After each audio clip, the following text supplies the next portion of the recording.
जितनी कुर्बानी देनी पड़ेगी, चाहे जितना संघर्ष करना पड़ेगा, चाहे जितनी लड़ाई लड़नी पड़ेगी, लेकिन उसको लड़ते हुए हम अपने मुसलमान भाइयों की वक्फ की जमीनों को सरकार के हवाले नहीं होने देंगे कि संसद को चैन से नहीं चलने देगी। अगर संसद में जबरदस्ती बिल आएगा तो ये बीजेपी के लोग जो देश के अंदर नफरत फैला रहे हैं, देश के अंदर लोगों को चैन से नहीं रहने देना चाहते हैं, देश के अंदर हमारे मुसलमान भाइयों के हर स्तर पर हमला कर रहे हैं, चाहे उनके शिक्षण संस्थान हो, चाहे उनका रोजगार हो, व्यापार हो। अब तो हद हो गई जब उनके द्वारा वक्फ की हुई जमीनों पर भी इनकी नियत है। तो मुस्लिम पर्सनल लॉ बोर्ड द्वारा आयोजित इस धरना प्रदर्शन के सम्मानित हमारे सदर साहब आरिफ मौलाना खालिद साहब और सभी संगठनों के, मैं समझता हूं सभी हमारे सम्मानित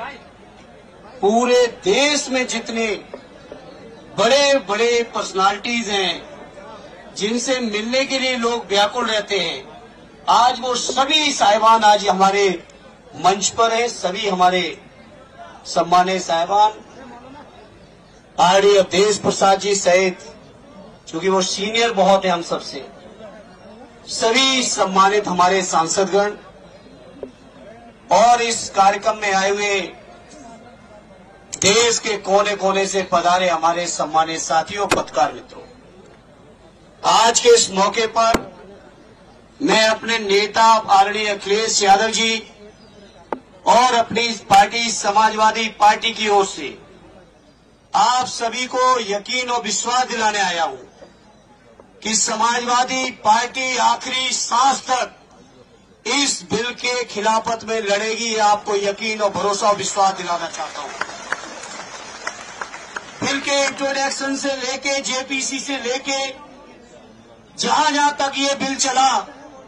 और जहां तक ये बिल जाएगा, चाहे संसद में दोबारा आए, चाहे न्यायालय तक जाना पड़े,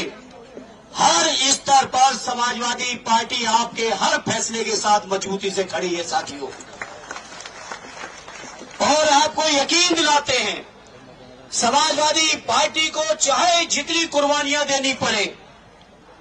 हमारे नेता अखिलेश यादव जी को चाहे जितनी भी झेलना पड़ेगा, लेकिन इस बिल को हम लोग अपना बस रहते कभी पास नहीं होने देंगे। ये हम आपको यकीन और भरोसा दिलाते हैं। आप सबकी दुआओं से और आप सबकी मेहनत से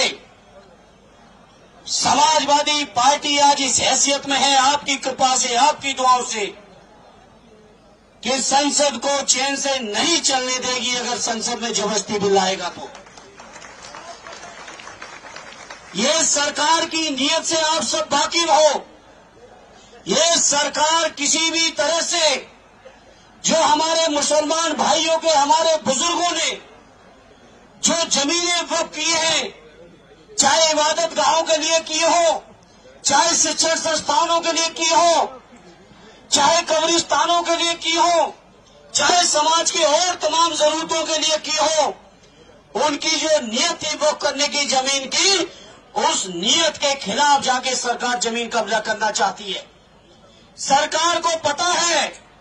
कि रेल और रक्षा के बाद अगर सबसे ज्यादा कई जमीनें हैं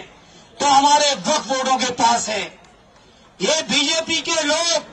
जो देश के अंदर नफरत फैला रहे हैं, देश के अंदर लोगों को चैन से नहीं रहने देना चाहते हैं, देश के अंदर हमारे मुसलमान भाइयों के हर स्तर पर हमला कर रहे हैं, चाहे उनके शिक्षण संस्थान हो, चाहे उनका रोजगार हो, व्यापार हो। अब तो हद हो गई जब उनके द्वारा वक्फ की हुई जमीनों पर भी इनकी नियत है। तो मैं आदरणीय अखिलेश यादव जी की ओर से, समाजवादियों की ओर से आप सबको यकीन दिलाता हूं, हर स्तर का संघर्ष करेंगे, इस बिल को वापस करा के छोड़ेंगे। ये मैं आप सभी को यकीन और विश्वास दिलाना चाहता हूं। मैं आज के इस मौके पर मैं सलूट करता हूं देश की आवाम को। हमारे उत्तर प्रदेश की जो सरकार थी, देश की जो सरकार थी, इसकी नियत नहीं थी कि होली और जुमे के दिन कहीं अमन चैन रह पाए। लेकिन मैं सलाम करता हूं देश की आवाम को कि लोगों ने जो भाईचारा, जो मोहब्बत, जो आपस में एकता प्यार दिखाया है, उससे सरकार की नीयत को पूरी तरह से धता बताते हुए ये साबित कर दिया। जिस तरह से हमारे बुजुर्गों ने देश को आजाद कराने में, देश के लिए गर्दन कटाने में कहीं कमी नहीं रखी, उसी तरह से हमारी आज की पीढ़ी देश में अमन और चैन रखने में अपने हर स्तर की कुर्बानी देके भी प्यार और मोहब्बत को बढ़ाने का काम कर रही है। इसलिए आज इस मौके पर चूंकि बहुत सारे लोग आए हैं, हम ज्यादा समय नहीं लेंगे। इस मौके पर मुस्लिम पर्सनल लॉ बोर्ड के आरडी खालिद साहब से लेके मौलाना उस्मानी साहब से लेके सभी सम्मानित पदाधिकारियों का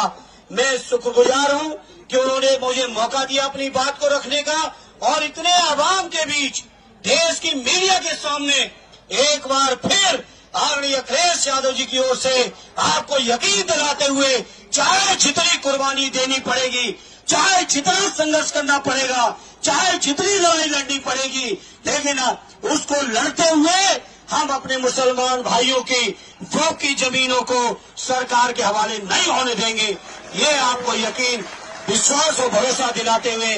एक बार फिर सबका शुक्रिया अदा करते हुए अपनी बात को विराम देता हूं। जय हिंद, जय भारत, जय समाजवाद।